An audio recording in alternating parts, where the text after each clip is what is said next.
Cristo está mi salvación, Él es mi fuerza, luz, canción, la roca eterna, fundación, firme en prueba y tentación. Mediante el Ministerio de Salud a todos los recién nacidos.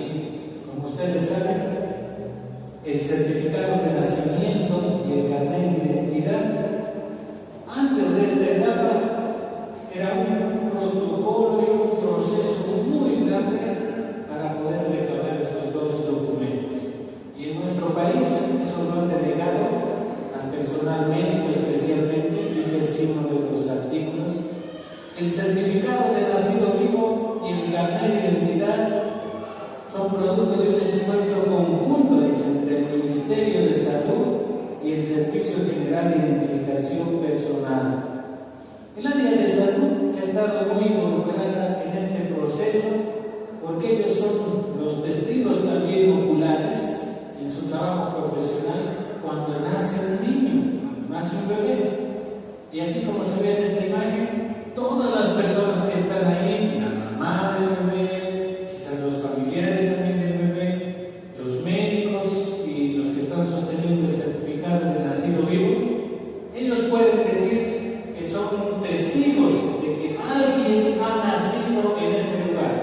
Y podemos decir que ahí está la evidencia de que ha habido un nacido vivo. El término es un poco especial, nacido vivo, porque puede haber también algunas complicaciones, pero ese es el término técnico que maneja. Y hay esas evidencias. En la palabra de Dios, queridos hermanos, Dios también ha utilizado a un médico para poner por evidencia lo que ocurrió en el nacimiento de Dios Hijo en el libro de Lucas, capítulo 1. Vamos a estudiar el día de hoy. Lucas, capítulo 1. Recordamos, queridos hermanos, que Lucas es el médico, hermano, es médico de profesión, y Dios utiliza esa carrera profesional también en lo minucioso de datos que pone. Algunos datos que se mencionan en Lucas con mucha minuciosidad no están mencionados en los otros evangelios y tienen su propósito. Y siendo Lucas el autor de este evangelio, él era de un contexto de cultura griega, médico, compañero de viaje del apóstol Pablo, y empieza a explicar, a presentar a Cristo como el Hijo del Hombre y el Hijo de Dios. En la mente y teología de Lucas se puede afirmar que siempre estuvo el concepto Cristo, el Hijo del Hombre, Cristo, el Hijo de Dios. Cristo 100% humano, Cristo 100% Dios. Para Lucas está muy claro ese tema. Y en el Evangelio de Lucas, capítulo 1, versículo 30 en adelante, ya se va relatando esto que es muy especial para lo que estamos viendo estas fechas, y especialmente esta noche y el día de mañana, ¿verdad? Un ambiente navideño muy especial. Recordamos que los anteriores domingos, hermanos, hemos visto las raíces profundas de las evidencias veterotestamentarias, o sea, lo que está en el Antiguo Testamento, de la encarnación de Cristo, cómo Cristo ha sido manifestado en el Antiguo Testamento, cómo Cristo ha sido anticipado también en los detalles que la palabra menciona con miles de años antes, sobre Adán y el arca de Noé, sobre Isaac, sobre José, sobre Moisés, lo que se celebraba en el pueblo de Dios, la Pascua. Todo estaba muy bien relacionado y enfocado a Cristo. Y cuando hablamos, hermanos, en esta mañana, las evidencias neotestamentarias de la encarnación de Cristo, vamos a recordar que la encarnación es un tema muy importante en la fe de todo creyente. La palabra encarnación quiere decir en la carne y denota el acto por el cual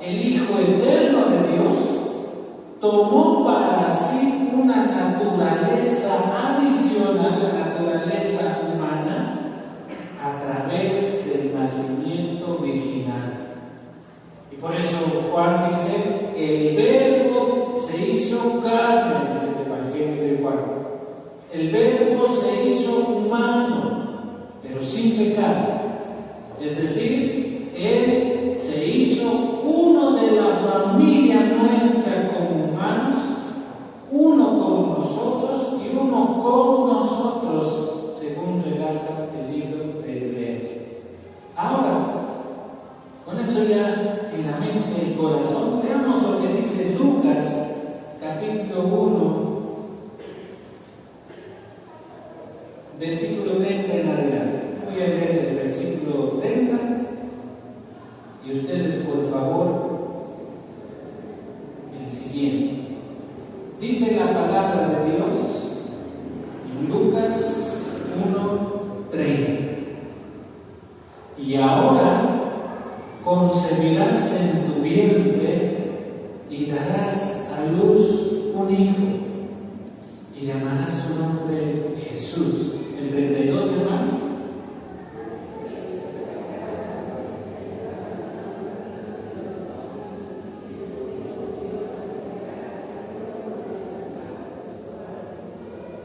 Y el 33 dice, y reinará sobre la casa de Jacob para siempre, y su reino no tendrá fin. Su reino no tendrá fin. Ahora, noten por favor, hermanos, que en el versículo 31 hay esta evidencia neotestamentaria de la encarnación de Cristo. Lucas, como médico amado, es la evidencia viviente de lo que está pasando. La palabra de Dios revelada a nosotros y la que hemos leído, que está disponible, es evidencia actual y no debemos dudar de eso, así como hemos puesto en la ilustración inicial el certificado de nacido vivo en el área de salud. Ahora, en el versículo 31 habla específicamente de la concepción virginal de Jesús, el Hijo de Dios. Ya dijimos que Dios Hijo tomó para sí la naturaleza humana, esto es lo que está describiendo aquí Lucas. El Verbo se hizo carne, Jesús se hizo Dios Hijo, se hizo humano pero sin pecado, Dios Hijo. Él se hizo uno de la familia humana, por eso dice el versículo 31, y ahora concebirás en tu vientre y darás a luz un hijo. Algo muy peculiar, hermanos, en el anuncio del nacimiento de Jesús, es que en el caso de Jesús, habla claramente que es ahora, tiempo exacto. El nacimiento de Jesús, como vemos aquí, es respaldado desde la antigüedad. Y hemos dicho que el nacimiento de Cristo ya fue predicho en el Edén, en el jardín del Edén, en Génesis 3:15, de que iba a nacer de una virgen. Isaías ya lo había mencionado con siglos de anticipación en Isaías 7, de que el Hijo de Dios nos iba a ser dado, ya lo mencionó Isaías en el capítulo 9, y aquí vemos que es anunciado a María, y en el Evangelio de Mateo se ve que es anunciado a José. Ahora, aquí debemos de recordar, hermanos, la obra de Dios Padre, de Dios Hijo y de Dios Espíritu Santo. Una perfecta unidad, armonía, trabajando en este relato que tenemos aquí de Lucas 1:30. Dios Padre Dios Padre se le envió de su Hijo amado en rescate por toda la humanidad. El Espíritu Santo, porque dice que concebido del Espíritu, el Espíritu Santo va obrando en todo este proceso, en la concepción de Dios Hijo, y Dios Hijo haciéndose carne, haciéndose humano para una misión especial. Dios Padre, Dios Hijo, Dios Espíritu Santo obrando. Ahora, ¿eso qué nos enseña a nosotros, hermanos, en esta época navideña, en esta época de reconciliación familiar?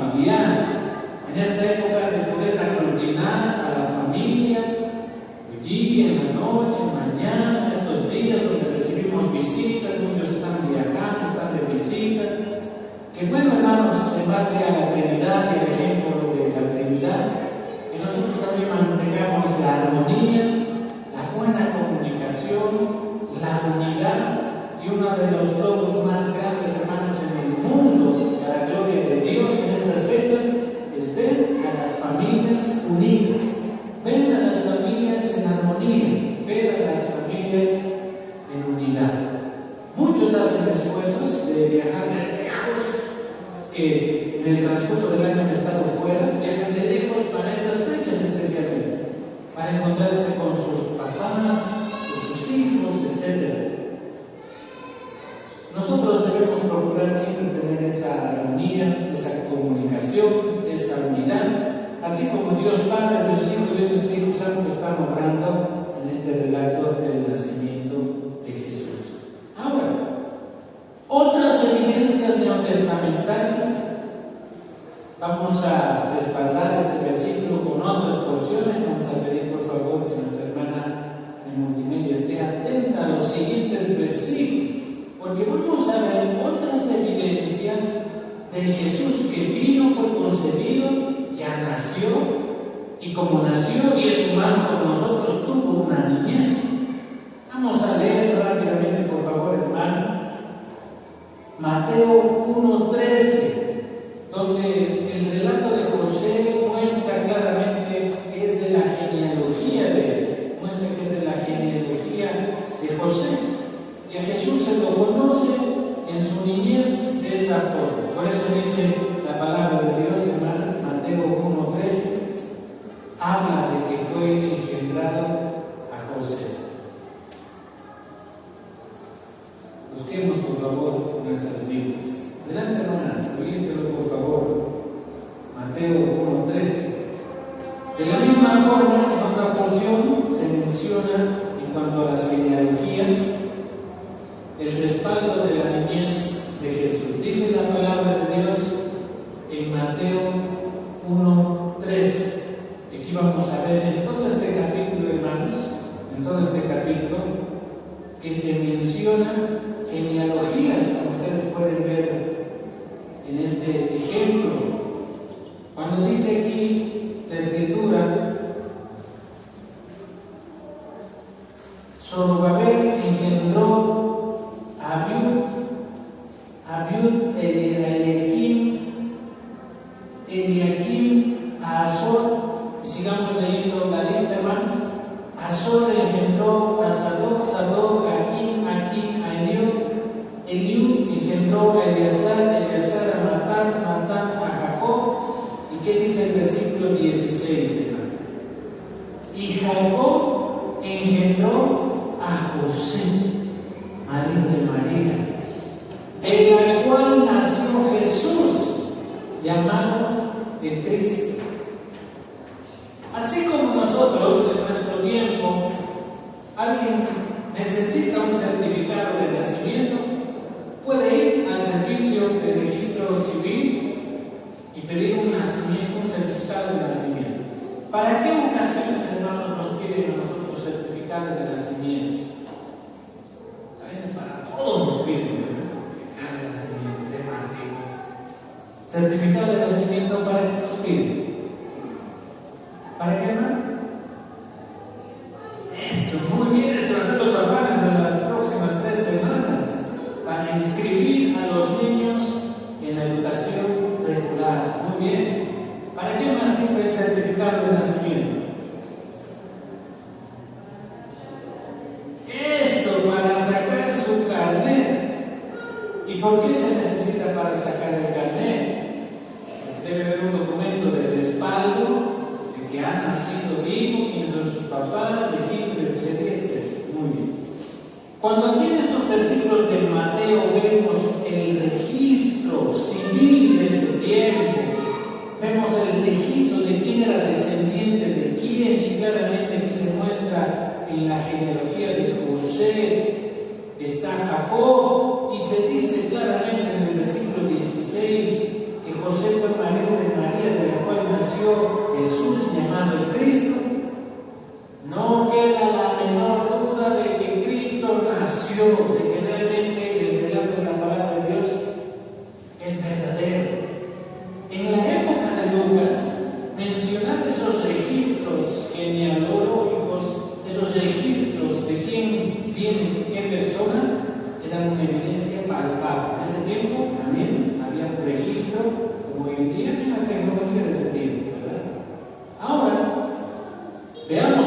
evidencia de la encarnación de Cristo en el registro de Lucas, capítulo 3. En Lucas, capítulo 3, queridos hermanos, la palabra de Dios menciona en el versículo 23, después de mencionar también la Escritura, varios datos, la predicación de Juan el Bautista. Lucas 3, 23 relata la genealogía de Jesús. Vamos a leer, por favor, hermanos, Lucas 3, 23. Vamos a leer. Dice la palabra de Dios: Jesús mismo, al comenzar su ministerio, era como de 30 años, hijo, según se creía, de José, hijo de Elí.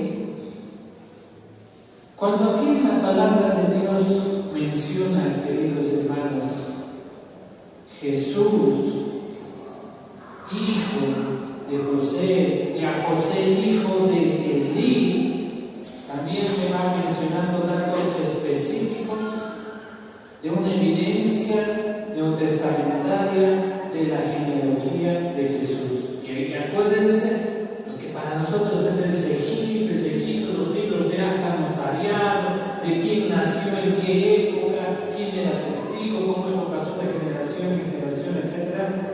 En el registro Antiguo Testamentario y en el Nuevo Testamento, como vemos aquí, son las genealogías. Y las genealogías son evidencia de que Jesús nació. Ahora, tanto por parte de José como por parte de María, se observa en la palabra este aspecto. Debemos decir que las dos genealogías son muy esenciales en lo que la palabra de Dios muestra. Cuando la Escritura dice que es por parte también de José, y la Escritura nos recuerda que José era de linaje real, vamos a leer lo que dice, por favor, Mateo 1:6. Mateo 1:6. Y vamos a ver que en el caso de Jesús, de todas las genealogías que se mencionan, el caso de Jesús es el único en todo el mundo que puede satisfacer todos los requisitos del linaje real. Porque dice la Escritura en Mateo 1:6. ¿Listos, hermanos? Leamos juntos, por favor. Leamos juntos, fuerte, leamos. 2, 3.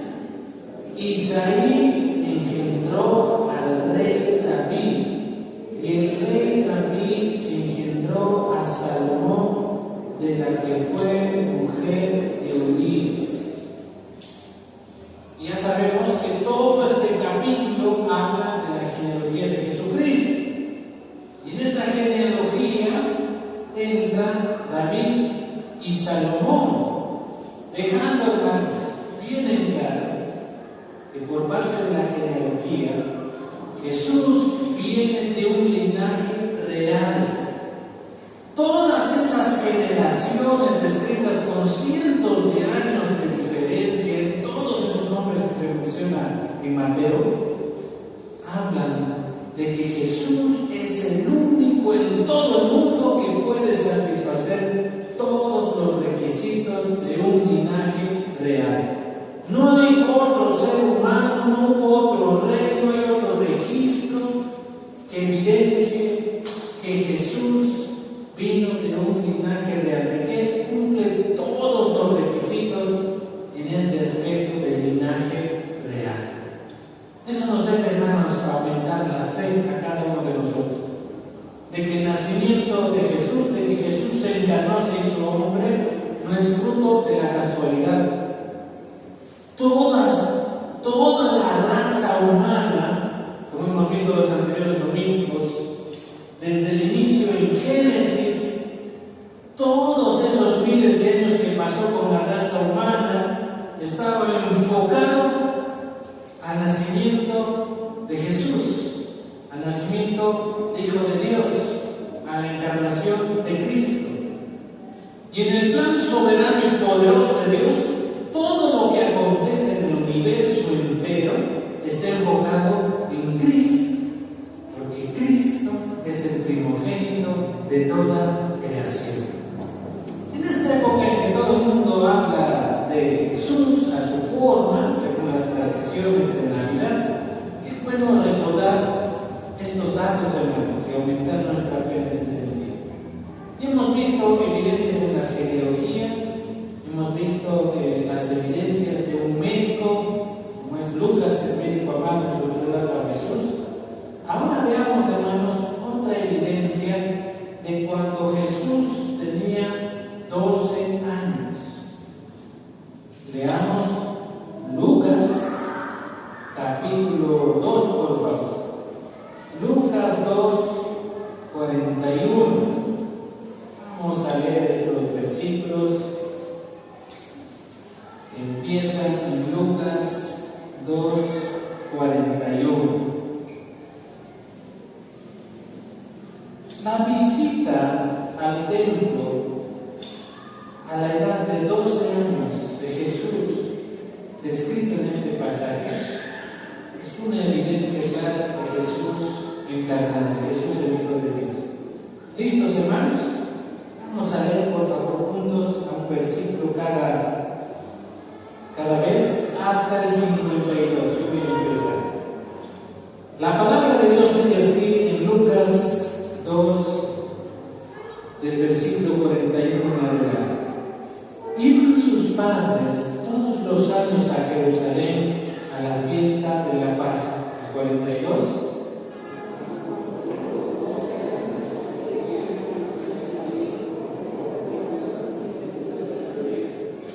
Al regresar ellos, acabada la fiesta, se quedó el niño Jesús en Jerusalén, sin que lo supiesen José y su madre.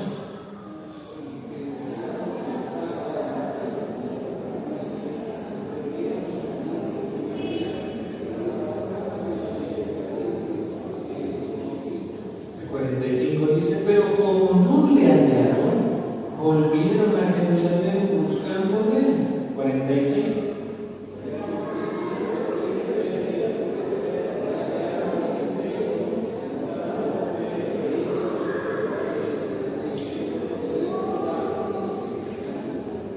Y todos los que le oían se maravillaban de su inteligencia y de sus respuestas. 48.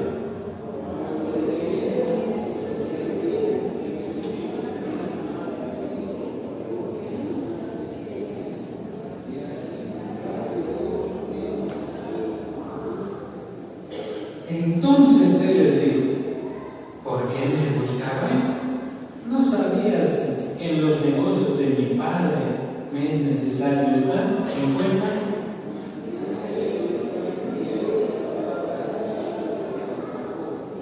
Y descendió con ellos y volvió a Nazaret y estaba sujeto a ellos. Y su madre guardaba todas estas cosas en su corazón. 52.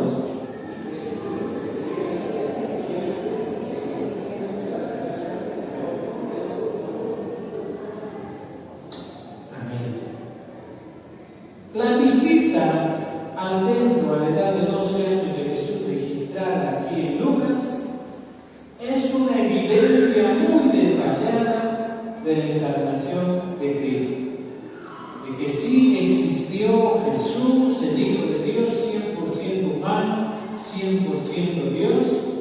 En esa humanidad ya está a una edad de 12 años, como se describe aquí. Hemos leído en estos versículos, queridos hermanos, por ejemplo, en el 48 y 49, que reconoció claramente que Dios era su Padre. Esto es muy importante. Cuando dice Jesús en el versículo 48 y 49, cuando le vieron, se sorprendieron y le dijo su madre, Hijo, ¿por qué nos has hecho así? He aquí tu padre, noten que es María la que está diciendo, tu padre y yo te hemos buscado con angustia. Entonces él les dijo, y en la parte final, en los negocios de mi padre me es necesario estar.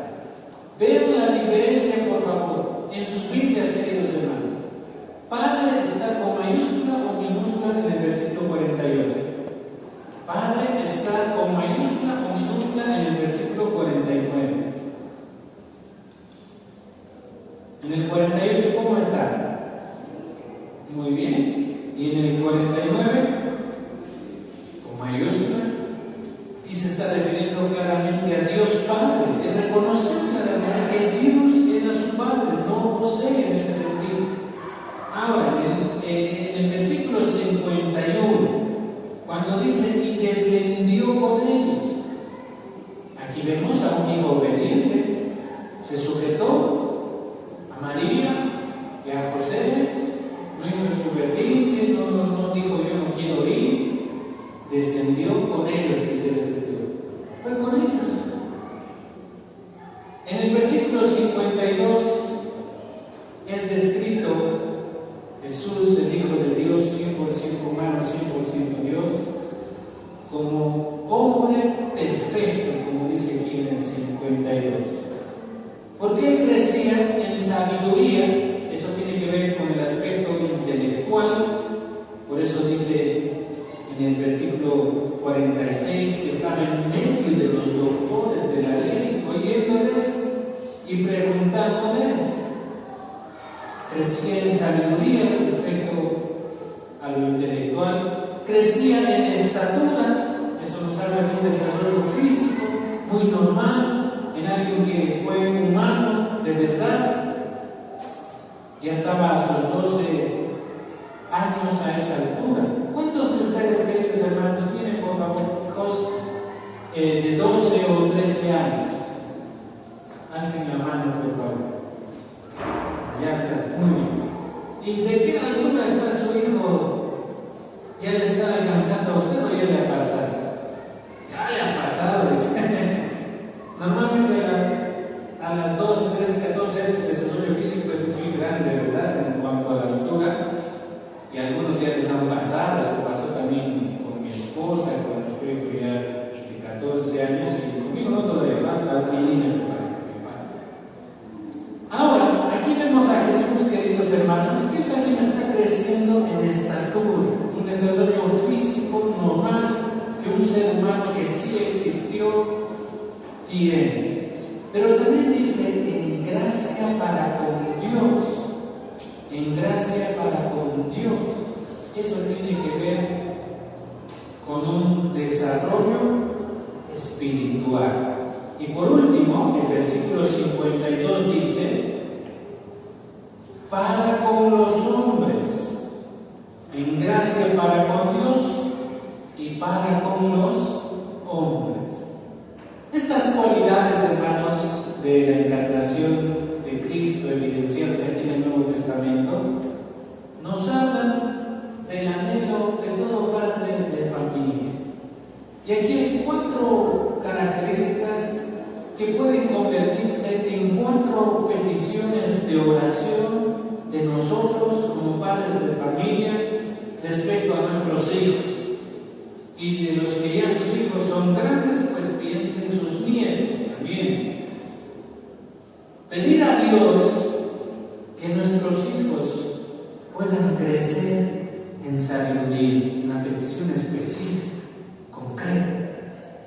Y qué bueno orar de esa forma, en el desarrollo intelectual, para gloria de Dios, y las metas académicas que logre nuestro hijo para gloria de Dios, en lo que va creciendo, en el caso de Jesús, a sus 12 años en el nivel doctoral, ¿verdad? En ese crecimiento. También una segunda petición que tomamos de este ejemplo de los papás de José, María y el relato de Lucas, es pedir a Dios por el desarrollo físico de nuestros hijos. Qué bueno que los papás podamos orar, Señor, bendice la salud de mi hijo, que mi hija y mi hijo sean buenos mayordomos en su salud, de su cuerpo, que administren muy bien todo de ellos. Pedir por ese desarrollo físico. Tercero, es igual de importante que los demás. Y el cuarto de oración oración, el cuarto de guerra, principalmente de las mamás, tiene que ser también de los papás, pero las mamás son ejemplares en eso, las mamás, las abuelitas. Pedir que los hijos, los nietos, crezcan espiritualmente, por eso dice aquí la Escritura, en gracia para con Dios, que puedan crecer y desarrollarse espiritualmente. Y cuarto, una cuarta petición de oración, dice aquí, y los hombres. Eso tiene que ver con la vida social del ser humano. Y qué bueno pedir también nosotros, queridos hermanos, que haya ese buen desarrollo en el contexto social en el que se desenvuelven nuestros hijos. Puede ser el colegio, la universidad, el barrio, que el Señor lo guarde, lo proteja, lo bendiga y que sea una influencia social buena como luz y sal Él hacia los demás y que no se deje influir por lo negativo de la sociedad. Esa también es una petición de oración. Y como dice aquí la Escritura, en el versículo 52, podemos proyectar, hermana, por favor. Y Jesús crecía en sabiduría, en estatura, en gracia para con Dios y los hombres. Evidencia neotestamentaria de la encarnación de Cristo, de una fase muy especial de Jesús encarnado. Ahora, todo esto luego es predicado y enseñado también por Juan el Bautista, queridos hermanos, cumpliendo la profecía de Isaías 40, y después vemos nosotros el relato de los evangelios en el bautismo de Juan, el bautismo de Jesús, y se deja bien en claro que el bautismo de Juan es distinto al bautismo del creyente respecto al modo del bautismo de Cristo, de Juan y del creyente, porque hoy en día tenemos nosotros la bendición de que la iglesia ha sido establecida ya posterior a eso, y el bautismo de Juan era testimonio del arrepentimiento del pecado, porque Juan predicaba el bautismo de arrepentimiento para perdón de pecados. Era el arrepentimiento que trajo perdón a los pecados, y el bautismo era el testimonio público de esa clase de arrepentimiento. Pero yo en Jesús mismo, Él pasó por las aguas del bautismo, cumpliendo lo que nosotros mismos ahora hacemos como ordenanza, cumpliendo esa ordenanza para poder iniciar su ministerio. No para arrepentimiento de pecados, como en el caso de Juan antes del bautismo de Cristo, sino específicamente como testimonio público a los familiares, a la iglesia, testimonio público de que hemos decidido morir para el mundo, vivir para Cristo, y ahí empieza una vida ministerial, espiritual en la vida del creyente. Todos esos datos, hermanos, que hemos visto hasta el día de hoy durante estos 4 domingos, un lapso aproximado de 4.000 años de relatos históricos precisos sobre Jesús, y ahora viendo datos específicos de la concepción de Jesús, del nacimiento de Jesús siendo niño, adolescente a la edad de 12 años, en medio de los doctores de la ley, del bautismo de Jesús. Todas estas etapas realmente hablan de Jesús que vino, fue humano, al igual que nosotros, sin dejar de ser Dios. Son evidencias neotestamentarias de la encarnación de Cristo.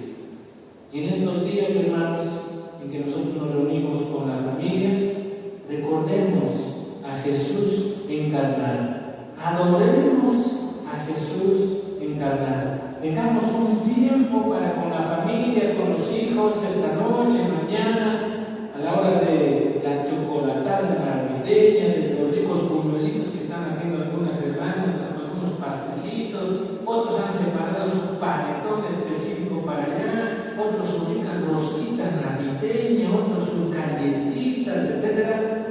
En ese momento, reunida la familia en la mesa, mañana en el desayuno, o esta noche a medianoche, o en las oportunidades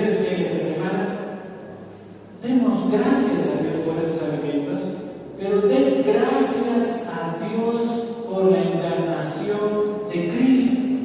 Diga: gracias, Padre amado, por haber enviado a tu Hijo Cristo, que se hizo humano como nosotros, para poder rescatar a los humanos, para ser el Cordero Pascual perfecto, 100% humano, en rescate de toda la humanidad. Adore a Jesús en esa oración, en esa reunión familiar que se va a presentar en estos días. Oremos, hermanos, para terminar, adorando a Dios por la obra de Cristo encarnado y todo lo que hemos aprendido estos días. Oremos, por favor, inclinemos nuestros rostros para terminar.